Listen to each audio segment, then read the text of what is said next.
ଆଜିର ଦିନରେ ପିଲାମାନେ ଆମର ଗୋଟେ ଏମିତି ପୃଥିବୀରେ ବଞ୍ଚୁଛନ୍ତି ଯେଉଁଠି ନିରନ୍ତର ପାଠ ପଢ଼ାର ଚାପ, ତା ସହିତ ବାପା ମାଙ୍କର ବ୍ୟସ୍ତବହୁଳ ଜୀବନ। ଆଉ ଗୋଟିଏ ନୂଆ ଅଧ୍ୟାୟ ଆମ ପିଲାମାନଙ୍କ ଜୀବନରେ ଯୋଡ଼ି ହୋଇଯାଇଛି, ଯାହା ହେଉଛି ଭିଡ଼ିଓ ଗେମ୍ ବା ମୋବାଇଲର ପ୍ରିୟ।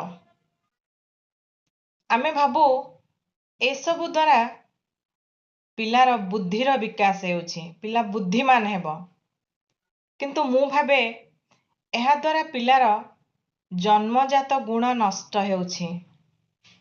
ପିଲା ଯେତିକି ବଡ଼ ହେବ, ଅର୍ଥାତ୍ ଯୁବାବସ୍ଥାରେ ପହଞ୍ଚିଲା ବେଳକୁ ସେ ଚିଡ଼ଚିଡ଼ା ହୋଇଯାଇଥିବ। ତା ଭିତରେ ଗୋଟେ ରୁକ୍ଷ ସ୍ୱଭାବ ବା ନିଷ୍ଠୁର ପ୍ରକୃତି ଗୋଟେ ଆସିଯାଇଥିବ ତା ଭିତରେ। ତାର ଜୀବନକୁ ଯାହା ବିଶୃଙ୍ଖଳିତ କରିଦେବ। ତେଣୁ ପିଲାମାନଙ୍କୁ ପ୍ରତିଦିନ ଯୋଗାଭ୍ୟାସ କରାଇବା ନିହାତି ଜରୁରୀ। ଯୋଗ ଏବଂ ପ୍ରାଣାୟାମର ଅଭ୍ୟାସ ଦ୍ୱାରା ପିଲାମାନଙ୍କର ଶରୀର ସୁସ୍ଥ ରହିବା ସହିତ ସେମାନଙ୍କର ମାନସିକ ବିକାଶ ହେବ ଏବଂ ସେମାନଙ୍କର ଏକାଗ୍ରତା ବୃଦ୍ଧି ପାଇବ। ତେଣୁ ଯୋଗ ଏବଂ ପ୍ରାଣାୟାମର ଅଭ୍ୟାସ ପିଲାମାନଙ୍କୁ ନିଶ୍ଚିତ ଭାବେ କରାନ୍ତୁ। ଶିଶୁମାନେ ସାଧାରଣତଃ ଅନୁକରଣ ପ୍ରିୟ ହୋଇଥାନ୍ତି। ଘରେ ହେଉ ବା ବିଦ୍ୟାଳୟରେ ଯେଉଁମାନଙ୍କର କଥା କହିବାର ଶୈଳୀ, ଚାଲିବା ଇତ୍ୟାଦି ସେମାନଙ୍କୁ ଭଲ ଲାଗିଥାଏ, ସେ ତାହାକୁ ଅନୁକରଣ କରିବାକୁ ଚେଷ୍ଟା କରନ୍ତି ବା ସେହିଭଳି ସେମାନେ ଅନୁକରଣ କରିଥାନ୍ତି।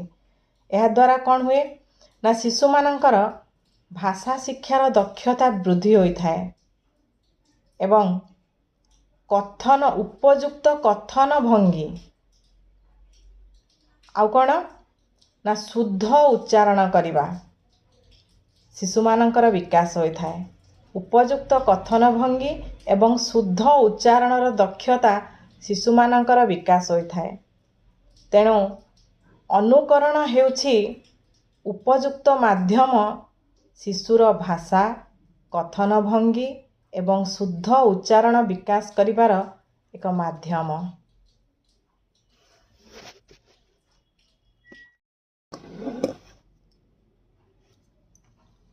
ଶ୍ରେଣୀରେ ଶିକ୍ଷାଦାନ ସମୟରେ ଶିକ୍ଷକ ଏବଂ ଶିକ୍ଷାର୍ଥୀ ମଧ୍ୟରେ ଶିକ୍ଷାଦାନ ଚାଲିଥାଏ ବା ଶିକ୍ଷଣ କାର୍ଯ୍ୟ ଚାଲିଥାଏ। ଏହି ଶିକ୍ଷାଦାନ ସମୟରେ ଶ୍ରେଣୀରେ ଯଦି ଶିକ୍ଷକ କେବଳ ପଢ଼ାଇ ଚାଲିଥାନ୍ତି, ତେବେ ଶିକ୍ଷାଦାନ ଖୁବ୍ ନିରସ ଲାଗେ।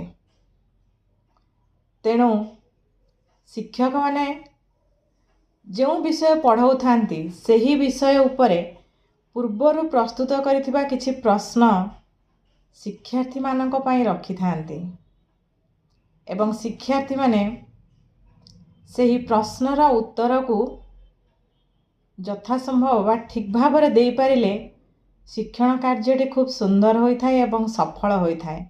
ଯଦି ଶିକ୍ଷାର୍ଥୀମାନେ ପ୍ରଶ୍ନର ଉତ୍ତର ନ ଦେଇପାରନ୍ତି, ତେବେ ଶିକ୍ଷକ ବିରକ୍ତ ଭାବ ପ୍ରକାଶ ନ କରି ସେହି ପ୍ରଶ୍ନର ସନ୍ତୋଷଜନକ ଉତ୍ତର ଶିଶୁମାନଙ୍କୁ ବୁଝାଇଦେବେ ବା ଶିକ୍ଷାର୍ଥୀମାନଙ୍କୁ ବୁଝାଇଦେବେ।